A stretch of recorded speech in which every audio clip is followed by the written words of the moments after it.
Mumbai Tug brought to you by Sunny's World. Pune's Pride Sunny's World, life in sunshine. Resort weddings, events, restaurants, adventure wellness. Sunny's World, perfect destination for every occasion. Manoj Jarange पाटलांनी पुन्हा एकदा आंदोलनाचं हत्यार उपसलंय. मुंबईतील आंदोलनानंतर पुन्हा एकदा मनोज जरांगेंनी मराठा समाजाच्या मागण्यांसाठी 30 मे पासून उपोषणाचा इशारा दिलाय. जरांगेंनी उपस्थित केलेल्या मागण्यांमुळे सरकारची पुन्हा एकदा कोंडी होऊ शकते. राज्यातलं वातावरण सुद्धा ढवळून निघू शकतं. पण जरांगेंच्या मागण्या नेमक्या कोणत्या आहेत? पुन्हा एकदा जरांगेंवर उपोषण करण्याची वेळ का आली आहे? सरकारनं जरांगेंना दिलेला शब्द पाळलेला नाही का? जरांगेंच्या कोणत्या मागण्यांमुळे सरकार अडचणीत येऊ शकतं? या प्रश्नांची उत्तरे शोधण्याचा प्रयत्न आपण या व्हिडिओतून करणार आहोत. नमस्कार, मी लखन आदाटे आणि तुम्ही पाहताय मुंबई तक. महाराष्ट्रात मनोज जरांगे पाटील आणि फडणवीस सरकारमध्ये पुन्हा एकदा संघर्षाची चिन्ह आहेत. याचं कारण आहे मनोज जरांगे पाटलांनी पुन्हा एकदा घेतलेली आक्रमक भूमिका. जरांगे पाटलांनी जानेवारी 2025ला मुंबईतील आझाद मैदानावरील उपोषण स्थगित केलं होतं. त्यानंतर आता पुन्हा एकदा अंतरवाली सराटीतून 30 मे पासून उपोषण करणार असल्याचं जरांगेंनी जाहीर करून टाकलंय. पण मनोज जरांगेंच्या मागण्या नेमक्या कोणत्या आहेत त्यावरती एक नजर टाकूयात. मराठवाड्यातील सर्व मराठ्यांना हैदराबाद गॅझेटियरनुसार 29 मेच्या आत कुणबी प्रमाणपत्र द्या. सातारा, कोल्हापूर, औंध, पुणे, मिरज या संस्थानांचा 1994च्या धर्तीवर GR काढा. महाराष्ट्रातल्या मराठा आंदोलकांवरील सर्व गुन्हे सरसकट मागे घ्या. मराठा आंदोलनात बलिदान देणाऱ्यांच्या कुटुंबियांना महावितरण आणि MIDC मध्ये नोकरीचा GR काढा. सारथीच्या सर्व योजना पुन्हा सुरू करा. महामंडळाचे सर्व परतावे ताबडतोब वाटप करा. कुणबी प्रमाणपत्र दिलेल्यांचे जात वैधता प्रमाणपत्र 30 मेच्या आत द्या. मराठा उपसमिती बरखास्त करा. स्वतंत्र कुणबी आणि मराठा मंत्रालय स्थापन करा. शिंदे समितीला मुदतवाढ देऊन रेकॉर्ड म्हणजेच कुणबी नोंदी तपासायला सांगा. सगळे सोयरेच्या अधिसूचनेचा GR काढा. म्हणजे तुमच्या लक्षात आलं असेल की मनोज जरांगेंनी ज्या प्रमुख मागण्या केल्या आहेत त्या मागण्या बहुतांश गेल्या वेळी केलेल्याच आहेत. संस्थानांचा GR काढा, शिंदे समितीला मुदतवाढ द्या आणि सर्वात महत्त्वाचं म्हणजे सगळे सोयरेच्या अधिसूचनेचा GR काढा. या मागण्या जुन्याच आहेत. यातील सगळे सोयरेवरून पुन्हा एकदा वाद होण्याची चिन्ह आहेत. सरकारने हैदराबाद गॅझेटियरनुसार मराठवाड्यात कुणबी दाखले दिलेले नाहीत असाच एक प्रकारे जरांगेंनी आरोप केलाय. मुंबईच्या आझाद मैदानावरील उपोषणावेळी सरकारने दिलेलं आश्वासन पूर्ण झालेलं नसल्याचाच एक प्रकारे जरांगे दावा करतायत. त्यामुळे पुन्हा एकदा तो मुद्दा आंदोलनाच्या केंद्रस्थानी आणत सरकारची कोंडी करण्याचा जरांगेंचा प्रयत्न आहे. दुसरीकडे सारथी आणि अण्णासाहेब पाटील महामंडळाचा मुद्दाही अजेंड्यावर ठेवत सरकारकडून निधी मिळत नसल्याचा जरांगेंचा आरोप आहे.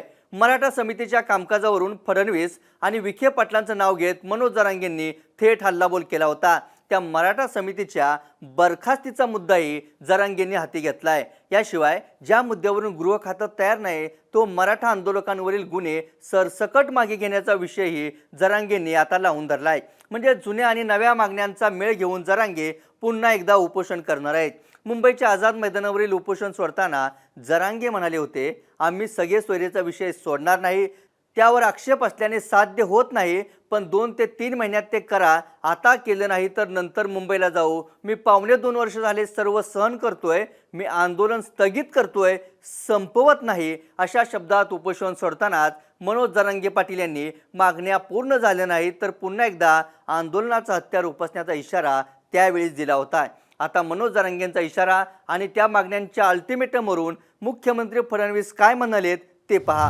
जातीसाठी ओढ नाही, ताण नाही, मरण आलं तरी मागे सरकारचं नाही. सरकारला 30 मेला गुडघ्यावर टेकायचं म्हणजे टेकायचं, जे होईल ते होईल, सोडायचं नाही. मागणी आपली, एकाने सुद्धा घरी राहायचं नाही. सगळ्या संघटना, सगळे समन्वयक, सगळे अभ्यासक यांनी सगळ्यांनी 30 तारखेला अंतरवालीत कोणत्याही कोपऱ्यात बसा, पण अंतरवालीत दिसा.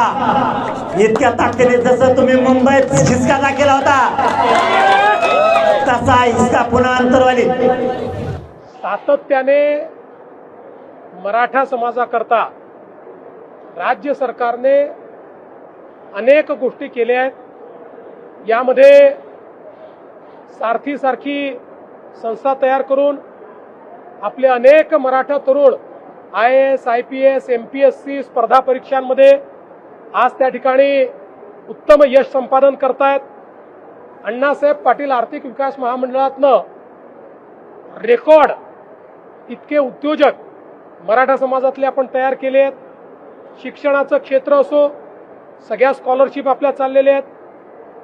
ज्यांना हॉस्टेलमध्ये जागा मिळत नाही त्यांच्याकरता निर्वाह भत्त्याची योजना आपण चालवतो. नवीन हॉस्टेल्स तयार करतो. कुठलीही योजना बंद नाही आहे. या ठिकाणी प्रमाणपत्र मागितलं आहे आणि खूप प्रमाणपत्र पेंडिंग आहेत अशी परिस्थिती नाही. जे प्रमाणपत्र मागितले जातात त्यातले जे त्या नियमात बसतात ते सगळे दिले जातात. आम्ही केलेल्या योजना स्लो केल्या नाहीत, बंद केल्या नाहीत. उलट अधिक ताकदीनं आम्ही त्या चालवतो.